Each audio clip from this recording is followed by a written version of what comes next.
berawal dari pernyataan Ketua National Corruption Watch Hanifah Sutrisna di akun Instagram National Corruption Watch pada pekan lalu yang menyebut adanya dugaan tindak pidana pencucian uang yang dilakukan oleh Raffi Ahmad dengan nilai fantastis.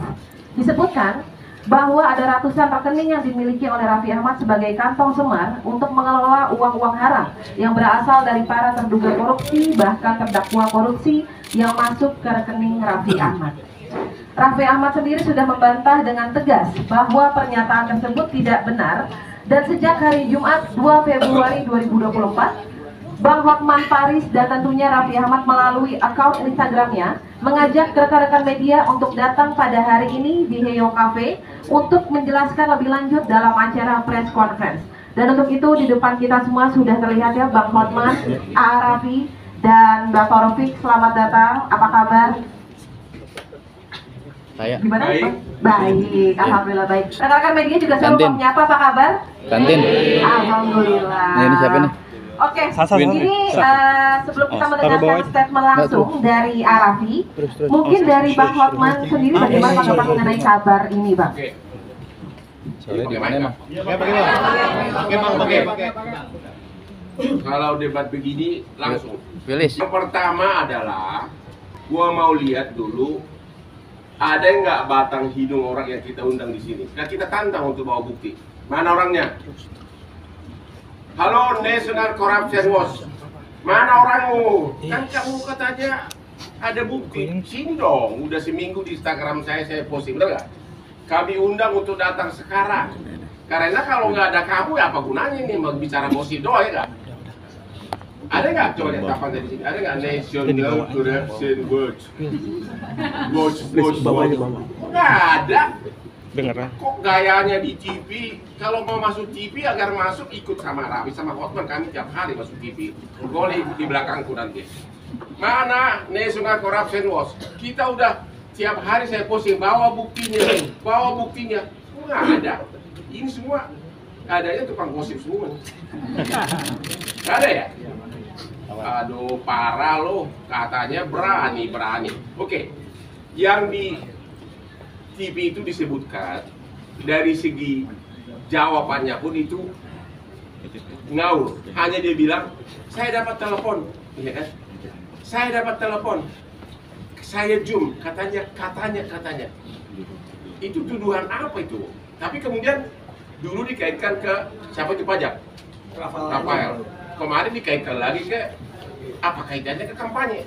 Dikaitkan lagi ke anak presiden, judi online, sampai gue ikut-ikutan. Ya, katanya kita judi online ya. Dibilang gue juga buka kasino. Jadi, udahlah. Jadi sekali lagi karena National Corruption tidak berani datang ke sini, ya udahlah, sudah tahu lah kelas kamu kayak apa. Kalau kau juga memang punya bukti, ayo laporin. Ya, laporin. Jadi apalagi yang mau didebatkan kalau nggak ada orangnya? Coba deh, gini aja deh. Emang lu kaya ya? Lumayan lah Bang, tapi belum kaya kayak Bang Hotman. Menuju 11-12. Lu kayaknya dari mana sih? Cuma jadi biar mereka pada dengar, lu kaya dari mana? Yuk kerja dari umur berapa? Assalamualaikum warahmatullahi wabarakatuh. Terima kasih dulu Bang, saya ucapkan terima kasih buat teman-teman yang sudah datang ke sini. Jadi itu memang ada berita yang menyatakan saya dibilang pencucian uang, ada uang ratusan miliar, terus saya dibilang ada bikin kasino, bikin ini, bikin itu. Kemarin waktu saya bikin acara di kantor saya, waktu itu kemarin kebetulan saya lagi punya acara live shopping sama Pak Menteri Perdagangan di kantor saya. Terus tiba-tiba wartawan banyak di bawah Bang. Di situ saya ngomong, itu tidak benar. Tapi kan tempatnya tidak proper. Nah makanya kali ini, alhamdulillah juga ada Bang Hotman juga, ada kawan saya juga, Roffi yang tahu persis lah ini gimana uangnya masuk ke trans dan lain-lain. Wah, karena biasa bangsa ini biasa di beritain hoax, cewek-cewek, ini, itu, sama lah. Gua nggak pernah dengar. Nggak, sama lah kita. Maksudnya kalau urusan. Saya udah coba hari ini. Hari ini doang, besok kabur lagi nih. Tapi intinya, kalau yang seperti itu ke personal aja, saya tidak pernah mengundang media, saya nggak pernah klarifikasi enggak. Tapi ini masalahnya ini menyangkut kredibilitas. Dibilang pakai ada pencucian uang negara lah, disangkut pautkan dengan ada nama baiknya anak presiden lah, ada dibilang saya bukan tempat judi, kasino, judi online terkait sama Rafael Alun. kayaknya tambah lama ini harus saya klarifikasi karena ini menyangkut kredibilitas saya. Apalagi kemarin permasalahannya ini banyak banget klien-klien iklan, klien-klien semua perusahaan, Rans. Ini yang jadi merasa terganggu. Akhirnya saya mau klarifikasi. Kalau uang yang mana saya dapatkan ini, saya kerja dari umur saya 13 tahun. 13 tahun sampai detik ini usia saya 37 tahun nih. Kita lagi ulang tahun tanggal 7 Februari ini ya. Kasih kado. Makasih Bang. Umur kita sama. Tidak beda. 37 tahun saya kerja. Jadi sudah hampir 25 tahun aku kerja dan alhamdulillah ya meskipun karir saya seperti anak tangga tapi sampai detik ini saya dipercaya oleh stasiun TV, berbagai macam brand dan saya menabung. Dan kemarin 6 tahun terakhir di luar, bayangin aja saya 26 tahun bekerja. Kalau kita syuting ya 26 tahun bisa dikalkulasikan aja gitu berapa yang saya dapetin, ditambah kemarin saya bangun perusahaan Rans. Dan Rans Entertainment sendiri alhamdulillah sudah berjalan 6 tahun. Sekarang ini udah zamannya ada fundraising lah, ada investment lah. Waktu itu 2 tahun lebih yang lalu kita udah pernah press con bahwa valuasinya Rans Entertainment waktu itu sudah di angka 2,7 triliun, masuklah investment dari MTech. Ya, di situ juga udah press con juga dan itu kan semuanya juga jelas. Apalagi Rans sendiri kita sudah mau IPO. Doain, mohon doanya 2-3 tahun lagi lah insya Allah kita IPO, go public, di mana memang uang semuanya, structure semuanya sudah dibersihkan dan dibereskan, dirapikan. Silakan saja kalau mau dicek ini apapun itu silakan. Kita memang sudah mau menjadi perusahaan yang terbuka, semuanya pun harus terbuka. Jadi rasa-rasanya ya janganlah, saya kan termasuk anak muda, generasi muda yang sekarang yang ingin sukses, yang ingin juga meneruskan ibaratnya untuk memperjuangkan perusahaan-perusahaan kita untuk menjadi lebih baik. Ya janganlah diberitakan yang ya merugikan, apalagi menyesatkan seperti ini. Kalau niat saya nggak ada kok, saya tidak mau menduga siapa-siapa, saya pun tidak mau menyerang, tidak mau juga melaporkan hal-hal yang seperti ini, tidak. Saya cuma ingin mengklarifikasi saja bahwa itu tidak benar. Jadi kurang lebih seperti itulah Bang. Oke, jadi tindak pidana itu kan, tindak pidana pencucian uang itu kan harus ada dulu tindak pidana induk. Misalnya hasil korupsi, kemudian dipakai untuk bisnis. Sekarang satu pun tidak ada tindak pidana induk yang dikasih tahu entah siapa yang koruptor yang dapat duit kasih gini, nggak ada. Jadi semuanya adalah omongan kosong, ya. Semuanya omongan kosong, ya itu aja. Ya dan juga alhamdulillahnya selagi bapak saya masih hidup sampai ibu saya juga sekarang, ya apapun itu untuk saya bekerja itu saya selalu diwanti-wanti dan diingatkan untuk mencari pekerjaan yang pertama halal, berapapun yang saya dapatkan juga dia bersyukur dan kerja keras. Jadi ya insya Allah sampai kapanpun juga saya tidak maulah untuk menjalankan ataupun pencucian uang seperti itu, tidak. Jadi ya minta tolong kalau berita yang menyesatkan seperti ini atau merugikan seperti ini ya janganlah. Apalagi kita juga sadar kok ini tahunnya pemilu dan ini kan saya juga memang menjadi salah satu garda terdepan masuk lingkaran ring 1 untuk salah satu paslon. Jadi sebelum aku masuk emang dikasih tahu, wah yakin lo masuk sedalam ini nanti pasti ada begini-begini. Ya aku kan ini pengalaman pertama, akhirnya benar-benar juga kena, tapi ya memang tidak benar adanya buat saya. Jadi ya saya nggak apa-apa, saya akan maju terus. Yang penting saya juga untuk generasi muda apapun itu kita semangat maju terus. Apalagi juga ini pemilu ya, kita benar-benar pemilunya damai, semua tetap semangat kerja, semangat untuk menyambut masa depan yang lebih baik. Di samping harta kamu di Trans, apalagi harta kamu biar orang tahu, kau punya klub di Bali. Ada. Namanya apa? Ada Mari Beach Club. Apa? Mari Beach Club. Kalah sama klub gua. Iya, gua tahu. Lebih jago. Iya, tapi kan beda. Abang kan klub malam, kalau aku di pantai aja santai. Dulu. Tapi cewek gua bule-bule juga banyak. Enggak, Lu punya klub malam juga. ada di Peak baru. Tapi baru buka seminggu sekali. Ada lagi klub dia. Ada. Kita punya klub 57. Kalah lagi lo. Bisa sabar, gua kan baru buka sekarang. Mobil tapi banyakan gua. Oh iya kalau itu benar. Iya. Istri kami tetap sama. Iya. Tapi kelakuan kami sama. Ya tapi itulah, aku juga mengucapkan terima kasih sama Bang Hotman. Karena Bang Hotman ini setiap kali aku punya masalah, dia selalu mengirimkan kalau ada berita-berita.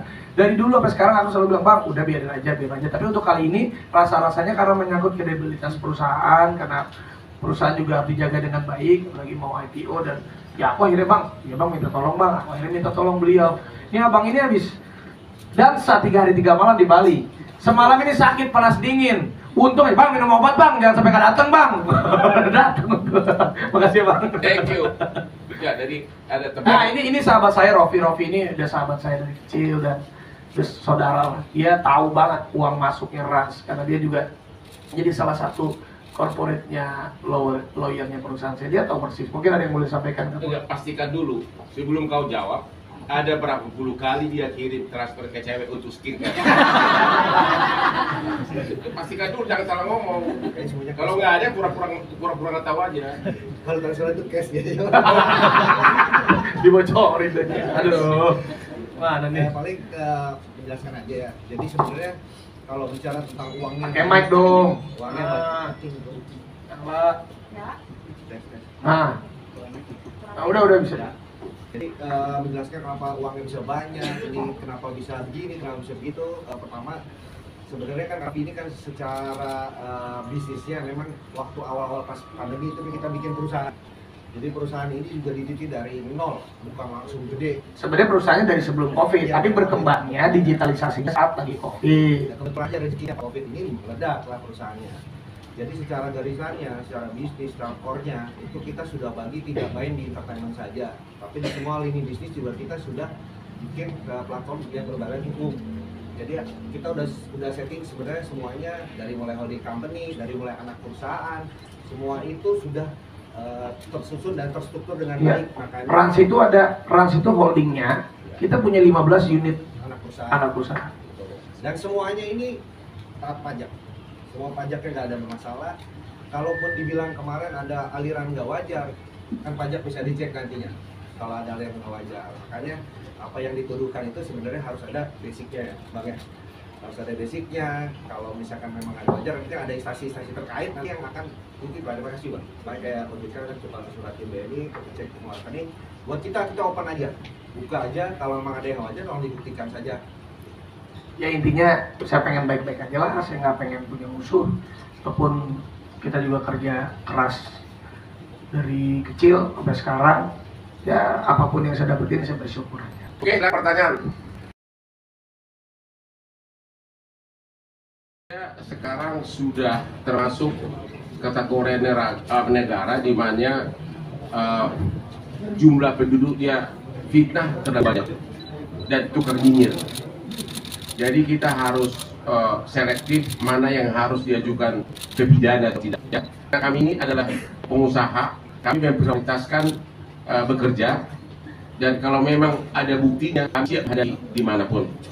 Dan sekali lagi kami sangat kecewa karena National Corruption Watch yang berkuar-kuar katanya ada bukti, ada ratusan transfer. Kita undang hari ini, satu transfer aja itu sudah cukup lumayan. Kalau IU bisa buktikan 10, kita akan berkuar-kuar akan menunjuk kau jadi ketua KPK. Tapi Anda tidak berani datang. Masih Anda kah berkuar-kuar terus? Ya silahkanlah, kita akan cuekin. Terima kasih. Oke, terima kasih Bang Hotman. Lalu AA, final statement-nya A, silakan. Ya terima kasih untuk semua wartawan yang sudah hadir, apresiat sekali. Terima kasih juga untuk Bang Hotman, terima kasih juga buat my brother Rofi. Sekali lagi, saya tidak mau menduga, saya tidak mau mencari musuh, saya mau hidup tenang-tenang aja. Jadi sekali lagi yang diberitakan di luar sana tidak benar adanya. Saya kerja benar, pakai uang halal, kerja dari umur 13 tahun sampai sekarang, menjadi artis di depan layar, atau selebriti di depan layar, menjadi influencer, dan juga saya punya perusahaan Rans Entertainment yang sudah 6 tahun berjalan. Alhamdulillah semua pembukuannya pun rapi, semua aliran dananya pun bisa dipertanggungjawabkan karena kita sudah mempersiapkan Rans Entertainment ini untuk go public di 2 atau 3 tahun mendatang. Jadi pastinya kejadian apapun yang tidak benar adanya tidak akan mematahkan semangat saya, dan saya akan terus maju terus membangun negeri ini dengan menjadi orang yang sukses dan punya perusahaan yang bisa memberikan sumbangsi yang baik untuk banyak orang dan negeri Indonesia tercinta di masa depan. Terima kasih banyak. Terima kasih. Bang Raffi, sudah cukup? Oke. Terima kasih kalau begitu Arafi, Bang Komentaris dan